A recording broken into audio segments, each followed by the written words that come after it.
The shop and establishment act 1948। देखिए, आपके आसपास जो भी ऑफिसेज हैं, रेस्टोरेंट हैं, थिएटर हैं या फिर जो भी शॉप्स हैं जहाँ पर भी बिजनेस हो रहा है, उनमें वर्किंग आवर क्या होनी चाहिए, वेजेस का पेमेंट कब तक होना चाहिए, सर्विसेज रिलेटेड क्या टर्म्स होने चाहिए, holidays, leaves, working condition, hour of work, over time work कर रहे हैं तो उसमें क्या कंडीशंस, क्या रूल होने चाहिए, उसको रेगुलेट करने के लिए जो है ये एक्ट लाया गया, the shop and establishment act 1948। और ये जो एक्ट है, इसमें जो रूल्स होती हैं, जो गाइडलाइंस होती हैं, वो हर स्टेट अपने अपने यहाँ पर अपने अपने स्टेट के लिए बनाती है। यानी कि सेंट्रलाइज नहीं है, यहाँ पर स्टेट अपने यहाँ पर जो भी उनके यहाँ पे कंडीशंस है उसके अकॉर्डिंग रूल और रेगुलेशंस बनाती हैं। तो ऑब्जेक्टिव की बात करें the shop and establishment act 1948 की, तो इसका मेन ऑब्जेक्टिव था to regulate the condition of work and employment. यानी कि जो वर्क और एम्प्लॉयमेंट की कंडीशन है उसको रेगुलेट करना, जिससे जो मैक्सिमम बेनिफिट लिया जा सके एम्प्लॉय को और साथ ही साथ मैक्सिमम बेनिफिट दिया जा सके एम्प्लॉय को। To protect the right of employees by defining uniform benefit to employees irrespective of industry and type of establishment he she is employed with. यानी कि यहाँ पर एक यूनिफॉर्मिटी जो है लाने की बात की गई है कि एम्प्लॉय के राइट्स में, आप चाहे किसी भी टाइप ऑफ शॉप में या फिर एस्टेब्लिशमेंट में काम करते हो, सबको एक जैसा जो है कुछ ना कुछ यूनिफॉर्मिटी वहाँ पर रहेगी। यानी कि जैसे वीक में एक छुट्टी सबको मिलनी मिलनी है, इस तरीके से एक यूनिफॉर्मिटी लाने की कोशिश की गई इस एक्ट के जरिए। To regulate the payment of wages, terms of service, holidays, leaves, work condition, hour of work, over time work, maternity leave and benefit, rules for employment of children. तो इन सबसे रिलेटेड रूल्स रेगुलेशन बनाने के लिए, इनको regulate करने के लिए शॉप एंड एस्टेब्लिशमेंट एक्ट 1948 लाया गया कि जो वेज पीरियड है वो कितना होना चाहिए, टर्म ऑफ सर्विसेज क्या होनी चाहिए, हॉलीडेज कितने मिलने चाहिए, अर्न लीव कितना मिलना चाहिए, सिक लीव कितना मिलना चाहिए, मैटरनिटी कंडीशंस क्या है, मैटरनिटी लीव कितनी मिल सकती है, आवर ऑफ वर्क एक दिन में 12-24 घंटे में कितने घंटे काम करना चाहिए, ब्रेक कब कब मिलना है, चिल्ड्रन के एम्प्लॉयमेंट से रिलेटेड क्या रूल्स हैं, इन सबको रेगुलेट करने के लिए ये एक्ट लाया गया। स्कोप एंड कवरेज की बात करें तो ये स्टेट लेजिस्लेशन है, यानी कि each state has framed it's on rules for the act. तो इस एक्ट के लिए हर स्टेट ने अपना अपना रूल बनाया हुआ है। Applicable to all person employed in an establishment with और without wages except the member of the employer's family. तो ये जो है सभी एम्प्लॉयर पे, एम्प्लॉय पे एप्लीकेबल है। Applicable to all person employed, यानी कि आप किसी भी इस्टेब्लिशमेंट में एज अ एम्प्लॉय काम कर रहे हैं तो ये आपके ऊपर एप्लीकेबल होगा और एम्प्लॉयर के ऊपर एप्लीकेबल होगा, एक्सेप्ट द एम्प्लॉयर्स फैमिली, यानी कि एम्प्लॉय की जो फैमिली है उन पे जो है ये एप्लीकेबल नहीं होगा। Applicable all shops and commercial establishment, ये सभी टाइप के शॉप और कॉमर्शियल इस्टेब्लिशमेंट पे एप्लीकेबल होगा, चाहे वो बिजनेस सेंटर्स हो, चाहे ऑफिस हो, वेयर हाउस हो, स्टोर हो, होटल हो, ईटरीज हो, अम्यूजमेंट पार्क हो, थिएटर हो, नेशन वाइड कोई भी हो, इस टाइप के बिजनेस में यहाँ पे जो है एप्लीकेबल होता है। It is one of the most important regulation required to be complied with for any business. ये एक इंपॉर्टेंट एक्ट है जिसको सभी बिजनेस को फॉलो करना पड़ता है। तो यहाँ पर दो इंपॉर्टेंट डेफिनेशन है शॉप और कॉमर्शियल इस्टेब्लिशमेंट। तो सबसे पहले शॉप क्या होता है, तो shop means any premises where goods are sold either by retail, wholesale और service are rendered to customers. तो यहाँ पर क्या होता है कि शॉप ऐसी जगह जहाँ पर कोई भी गुड्स जो है वो सेल बेचा जा रहा है, चाहे वो रिटेल या चाहे यानी खुदरा बेच रहे हो, चाहे आप होलसेल रेट पे बेच रहे हो या फिर कोई सर्विस जो है कस्टमर को प्रोवाइड कर रहे हो। It include an office, A store room, godown, warehouse or workplace whether on the same premises or otherwise used in connection with such trade or business. A shop however does not include a factory or commercial establishment. तो shop एक factory या फिर commercial establishment को include नहीं करता है। यहाँ पे शॉप का मतलब क्या हो गया कि कोई भी ऐसी प्लेस जहाँ पर आप कोई सामान या फिर कोई सर्विस जो है आप कस्टमर को प्रोवाइड कर रहे हो। वहीं पे कॉमर्शियल इस्टेब्लिशमेंट का मतलब क्या हो गया, commercial establishment means A premise where any trade, business, profession or any work is undertaken which may include society, charitable or another trust, journalistic and printing establishment, contractors and auditors establishment, educational institute, यानी कि आपके जो colleges हैं वो क्या है, school college commercial establishment में आते हैं। Educational institutes premises where the business of banking, insurance stock and shares, the brokerage is undertaken. Restaurant and eating houses, residential hotels, club, theatre and other place of public amusement और entertainment, ये सब commercial establishment में आते हैं। Clear, तो shop और commercial establishment के बीच में आपको डिफरेंस होना चाहिए। तो जो ये शॉप एंड इस्टेब्लिशमेंट एक्ट है ये कौन कौन से एरिया को रेगुलेट करता है, तो यहाँ पे हम देख सकते हैं। तो जैसे वर्किंग आवर, ओवर टाइम और लीव पॉलिसी, यानी कि कितने घंटे काम करना है शॉप में या फिर इस्टेब्लिशमेंट में, ओवर टाइम कितने घंटे किया जा सकता है, लीव से related, earn leave, sick leave कब कब मिलेगा, कितना मिल सकता है, उससे रिलेटेड जो है ये एक्ट जो है रेगुलेट करता है। Rest interval for employees, employee को कितना जो है वर्किंग आवर में कितने देर का जो है रेस्ट मिलना चाहिए उसको रेगुलेट करता है। ओपनिंग एंड क्लोजिंग आवर क्या होगा, क्लोज डे यानी कि कब जो है छुट्टी होंगी, नेशनल रिलीजियस हॉलीडेज कब कब उस पर क्या है ऑफिस बंद रहेंगे या खुलेगा, annual maternity, sickness and casual leave से related guidelines, time and condition of payment of wages यानी कि कब कब आपको जो है वेजेस मिलेगा और वेज पीरियड क्या होगा, वेजेस में से कब डिडक्शन किया जा सकता है, एम्प्लॉय को कब निकाला जा सकता है, लाइटिंग, वेंटिलेशन, क्लीननेस से रिलेटेड रेगुलेशन, फायर से बचाने के लिए प्रिकॉशंस क्या लिए गए उससे रिलेटेड रेगुलेशन, एक्सीडेंट रिपोर्टिंग और रिकॉर्ड कीपिंग को यहाँ पर जो है अपने यहाँ पर मेंटेन रखना होगा सभी शॉप इस्टेब्लिशमेंट को, वेरियस रजिस्टर्स जो है बनाने होते हैं, मेंटेन करने होते हैं जिसमें एम्प्लॉय की डिटेल, एम्प्लॉय को जो भी बेनिफिट्स मिल रहे हैं उससे रिलेटेड जो है वहाँ पर डिटेल होनी चाहिए, डिस्प्ले ऑफ नोटिस सर्टिफिकेट यानी कि जो नोटिस है सर्टिफिकेट जो भी शॉप या एस्टेब्लिशमेंट की तरफ से जारी किए जा रहे हैं उसको डिस्प्ले करना है, उससे रिलेटेड रेगुलेशन या फिर rules for the employment of children यानी कि चिल्ड्रन के एम्प्लॉयमेंट को लेकर क्या रूल है, क्या रेगुलेशन है, उससे related shop and establishment act 1948 deal करता है। चिल्ड्रन यानी कि ऐसे बच्चे जो कि 14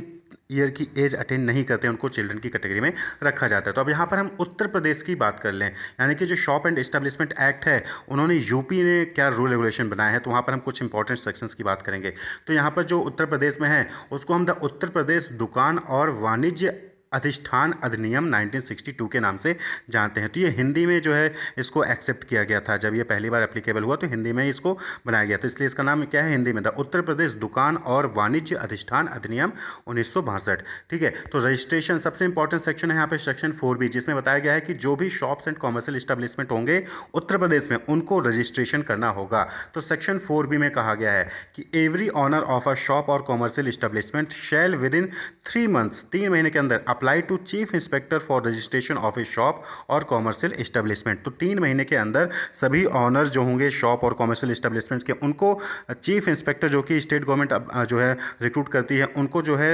एप्लीकेशन देकर 3 महीने के अंदर रजिस्ट्रेशन करवाना होगा। And the chief inspector shall on being satisfied shall issue a certificate of registration to the owner. और जब जो चीफ इंस्पेक्टर होगा वो सेटिस्फाई हो जाएगा सारी चीज़ों से तो एक सर्टिफिकेट जो है वो इशू किया जाएगा किसको, ऑनर को। यहाँ पर जो है रजिस्ट्रेशन के लिए कुछ फीस भी जो है वो देनी पड़ती है जो भी स्टेट गवर्नमेंट वहाँ पर अप्लाई करेगी। अब बात कर लें आवर्स ऑफ बिजनेस के, तो सेक्शन 6 में कहा गया है no employer shall require or allow an employee to work on any day for more than 5 hours in the case of child below 14 year. यानी कि अगर चाइल्ड को रिक्रूट किया गया है आपके यहाँ पर जो कि 14 साल से कम है तो उससे आप एक दिन में 5 घंटे से ज़्यादा काम नहीं करा सकते हैं। वहीं पे अगर यंग पर्सन को यानी कि 14 to 17 ईयर्स के लोगों को आपके यहाँ पे रिक्रूट किया गया है तो आप उनसे 6 घंटे से ज़्यादा काम नहीं करवा सकते हैं, और अगर बाकी जो लोग हैं उनसे आप 8 घंटे से ज़्यादा काम नहीं करवा सकते हैं। तो ये जो है आवर ऑफ बिजनेस हो गया जो कि सेक्शन 6 में बताया गया है कि चाइल्ड यानी कि 14 ईयर से कम के एज के बच्चे आपके यहाँ पर काम कर रहे हैं तो 5 घंटे से ज़्यादा नहीं, 14 से 17 साल के बच्चे काम कर रहे हैं तो 6 घंटे से ज़्यादा नहीं, और अब बाकी जो है यानी कि 17 से ऊपर के जो कैंडिडेट हैं वो आप उनसे 8 घंटे से ज़्यादा काम नहीं करा सकते हैं।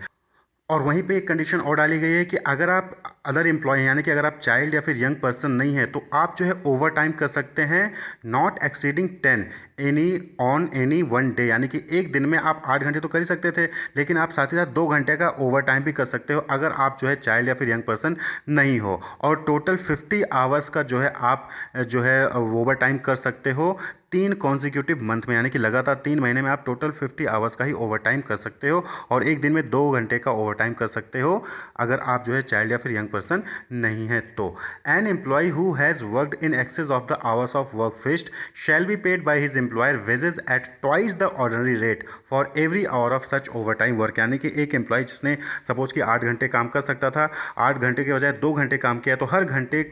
घंटे जो है उसको डबल रेट से मिलेगा, यानी 1 घंटे का उसको पहले 10 रुपये मिलता था तो अब जिसने ओवर टाइम किया है 1 घंटे का तो उसको 10 के बजाय 20 रुपये मिलेंगे उस घंटे के लिए। Clear. The working hours in a shop और commercial establishment shall be so arrange that each employee gets an interval of not less than half an hour for rest after not more than 5 hours of continuous work. तो section 7 में ये चीज़ कही गई है कि आप 8 घंटे का काम हो रहा है तो लगातार 5 घंटे के बाद आधे घंटे का ब्रेक वहाँ पर मिलना चाहिए। उसके बाद फिर फर्दर जो बाकी 3 घंटे बचे हैं वो एम्प्लॉय उसका काम करेगा। क्लियर। तो वर्किंग आवर जो है वो शॉप में कैसे होना चाहिए, इस तरीके से होना चाहिए कि बीच में 5 घंटे बाद जो है वहाँ पर आधे घंटे का वहाँ पर जो है गैप रेस्ट मिलना चाहिए सेक्शन 7 में। वहीं पे सेक्शन 8 कहता है कि every employer shall keep his shop और commercial establishment closed on 1 day in a week and public holidays in a year as may be prescribe. तो सभी एम्प्लॉयर को एक्सेप्ट शेड्यूल 2 में कुछ कंपनीज या फिर कुछ शॉप्स बताए गए हैं जिन पे ये चीज़ एप्लीकेबल नहीं होती है, तो बाकी सभी को ये चीज़ एप्लीकेबल होती है कि उनको हफ्ते में एक दिन जो है अपने इस्टेब्लिशमेंट को, शॉप को बंद करके रखना होगा, और वहीं पे पब्लिक हॉलीडे पे भी जो है उनको अपना इस्टेब्लिशमेंट या शॉप बंद करना होगा। लेकिन ये सभी पे एप्लीकेबल होता है। शेड्यूल 2 में उनकी लिस्ट बताई गई जिन पर ये चीज़ एप्लीकेबल नहीं होता है।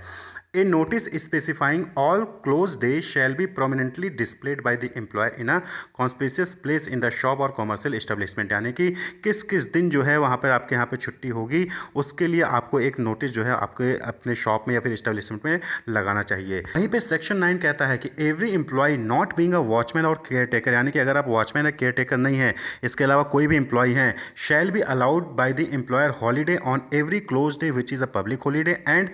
1 whole day in each week. हर हफ्ते आपको एक पूरा दिन छुट्टी मिलेगा, और साथ ही साथ जो पब्लिक हॉलीडे होगा उस दिन भी आपको छुट्टी मिलेगा, अगर आप वॉचमैन और केयर टेकर नहीं हैं और कोई दूसरे एम्प्लॉय हैं तो। यहाँ पे क्लियर। तो वॉचमैन और केयर टेकर को क्यों नहीं मिला, क्योंकि इनकी जॉब ही इस तरीके की होती है कि उनको छुट्टी नहीं दी जा सकती है। हाँ, हो सकता है कि पब्लिक हॉलीडे की वजह किसी और दिन उनको छुट्टी दे दी जाए। वहीं पर सेक्शन 10 कहता है every employee who has been in continuous employment of the same employer for a period of 12 month और over shall in addition to any holiday allowed under section 9 be entitled to earned leave for not less than 15 days for every 12 month of such service। यहाँ पर ये कह रहा है section 10 कि वो employ जो लगातार 1 साल से किसी एक ही एम्प्लॉय के साथ काम कर रहा है, तो उसको जो है बाकी छुट्टियों के अलावा सेक्शन 9 में जो छुट्टी बताएगी उसके अलावा उसको 15 दिन की अर्न लीव जो है वहाँ पे उसको मिलेगी। ए वॉचमैन और a caretaker who has been in continuous employment for a period of 12 month और over shall be entitled to not less than 60 days earn leave for every 12 month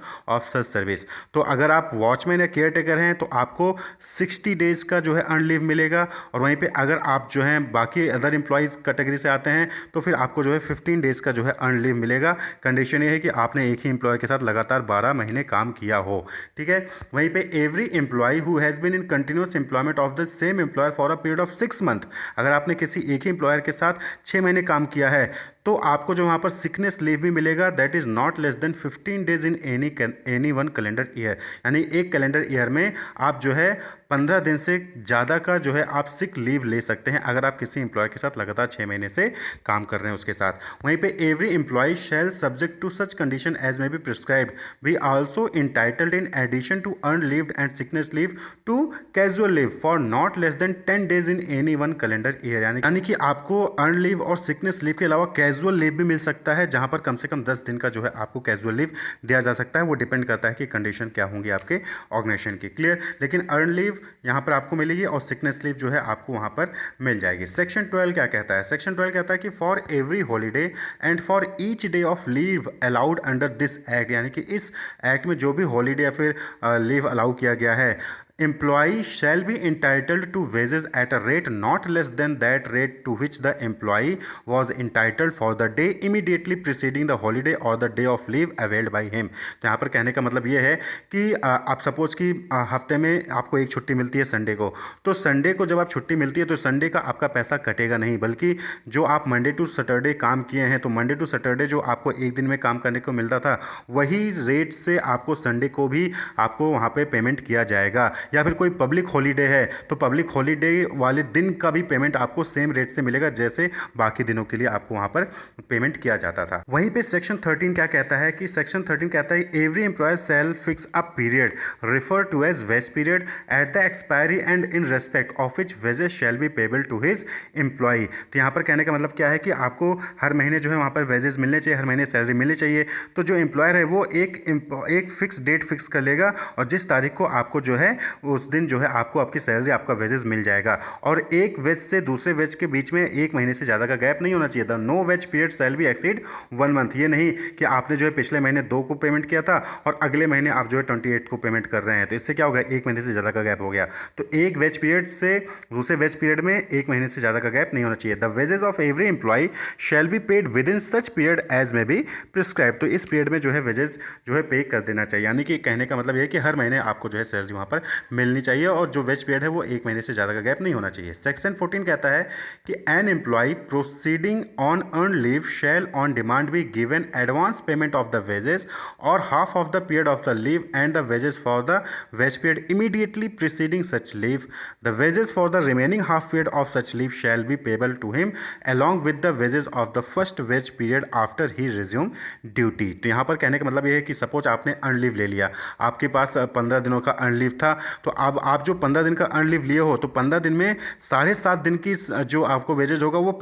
जो छुट्टी लेने से पहले वाला वेज आ रहा है उसके साथ दे दिया जाएगा। और वहीं पे जब आप छुट्टी लेने के बाद ज्वाइन करोगे तो फिर उसके बाद जो पहला वेज पीरियड होगा उसका जो अमाउंट बनेगा उसके साथ जो है बाकी 7.5 दिन का आपको ऐड करके दे दिया जाएगा। तो यानी कि जो 15 दिन का अर्न लीव है उसमें आधा पहले दे जाएगा, आधा बाद में उसको जो है आपको वेज मिल जाएगा। The wages for the period of sickness leave shall be payable to the employee along with his wages for the first wage period after he resumes duty. और सिकनेस वाले केस में क्या होगा कि जब आप सपोज कि 15 दिन के लिए आप सिकनेस लीव पे गए तो आप 15 दिन के लिए आपको वेजेस मिलेगा, लेकिन वो वेजेस कब मिलेगा, जब आप ज्वाइन कर लोगे उसके बाद 1 महीना पूरा हो जाएगा, उस जो 1 महीना आपने जहाँ जॉब किया ज्वाइन करने के बाद उसकी जो सैलरी आएगी, उसकी जो वेज आएगा उसके साथ उस सिकनेस का वेज आएगा। तो ये होता है सिकनेस और अर्न लीव में केस में। तो अर्न लीव है आपका तो उस केस में आधा पहले मिल जाएगा, आधा बाद में मिल जाएगा। वहीं पे सिकनेस लीव है तो आप जब ज्वाइन कर लोगे उसके बाद जो आपका वेज बनेगा उसके साथ जो है आपको सिकनेस वाली वेज भी मिल जाएगी। वहीं पे सेक्शन 20 क्या कहता है,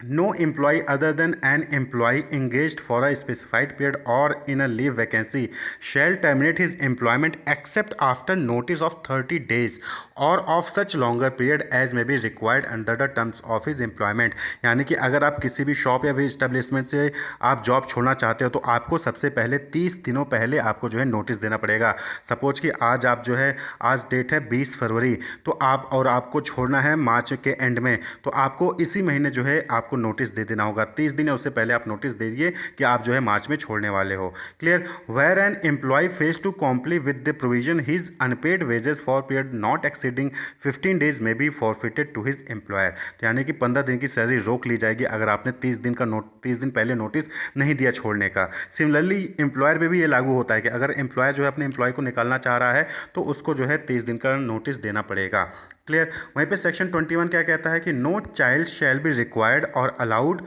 to work in any shop और commercial establishment except as an apprentice in such employment as notified by this state government in the gazette. यानी कि यहाँ पे कहने का मतलब ये है कि कोई भी child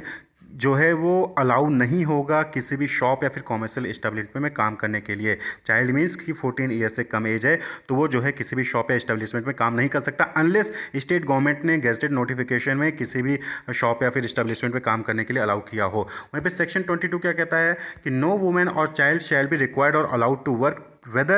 as an employee or otherwise in any shop or commercial establishment during night। तो यूपी में सेक्शन 22 ये कहता है कि कोई भी वुमेन या फिर चाइल्ड जो है वो रात में काम नहीं करेगा। नेक्स्ट सेक्शन है सेक्शन 26। तो 26 जो है मैटरनिटी लीव से रिलेटेड है। Every women employee who has been for a period of not less than 6 month preceding the date of her delivery in continuous employment of the same employer shall be entitled to receive from her employer for the period of 6 weeks immediately preceding the day of delivery and 6 weeks following the day of delivery. यानी कि delivery से जो भी delivery की date होगी उससे 6 हफ्ते पहले की छुट्टी मिल सकती है और उस डिलीवरी से 6 हफ्ते के बाद की छुट्टी उसको मिल जाएगी अगर वो वुमेन एज अ एम्प्लॉय किसी एम्प्लॉय के साथ 6 महीने तक लगातार काम की है। लेकिन यहाँ पर एक चीज़ और ध्यान रखना है कि मैटरनिटी लीव के लिए जो लीव एप्लीकेशन है उसको 7 दिन पहले देना पड़ेगा, तभी जो है ये 6 हफ्तों का पहले और 6 हफ्तों का बाद जो है लीव मिलेगी। सेक्शन 27 कहता है कि a women employee during the period she is nursing her child